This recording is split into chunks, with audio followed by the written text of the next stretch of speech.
నా పేరు Sivanarayana, deputy project director ఆత్మనెల్లూరు. ఈరోజు పటేల్ లెవెల్లో పనిచేస్తున్నటువంటి హర్ష వాళ్ళ క్షేత్రానికి ఈరోజు సందడి జరిగింది. వాడు గత 2 సీజన్ల నుంచి సివిఆర్ మెథడ్లో వ్యవసాయం చేయడం జరిగింది. గతంలో కూడా వాళ్ళ నాన్నగారు నాకైతే బాగా పరిచయము. ఆయన 2-3 సార్లు మన పోలీస్ పర్యటన నిర్వహించినటువంటి స్వాతంత్ర దినోత్సవ సంబరాలకు మరియు రిపబ్లిక్ డే కూడా వారు రావడం జరిగింది. వారు కూడా మన ఎగ్జిబిషన్ స్టాల్లో వారి యొక్క విధానాన్ని ప్రదర్శన జరిగింది. తర్వాత మన ఆర్బికే ఛానల్ అనేటువంటి గన్నవరంలో ఉండే దాన్ని కూడా వారి యొక్క వ్యవసాయ పద్ధతుల గురించి వివరించగలిగింది. ఆ సందర్భంగా వాళ్ళ అబ్బాయిని కూడా నా దగ్గర తీసుకురావడం జరిగింది.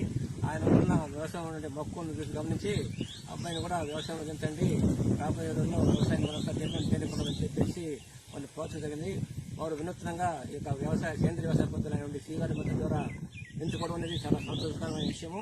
దాని ద్వారా వాళ్ళు కూడా డైరెక్ట్గా దాన్నే నమ్మకుండా దాన్ని మిల్లింగ్ చేసేసి మన వాల్యూ అడిషన్ అంటారు, ఇవన్నీ బియ్యం రూపంలో కన్వర్ట్ చేసేసి దాన్ని తన స్నేహితులకు ఇతర యొక్క కుటుంబ సభ్యులకు అందరికీ కూడా పంపించడం జరుగుతుంది.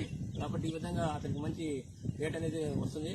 కాబట్టి నేనైతే అందరినీ కూడా యువతను కూడా వ్యవసాయంలోకి దిగితే మన దేశానికి కూడా మంచిగా జరుగుతున్న ఉద్దేశం అని చెప్తున్నాను.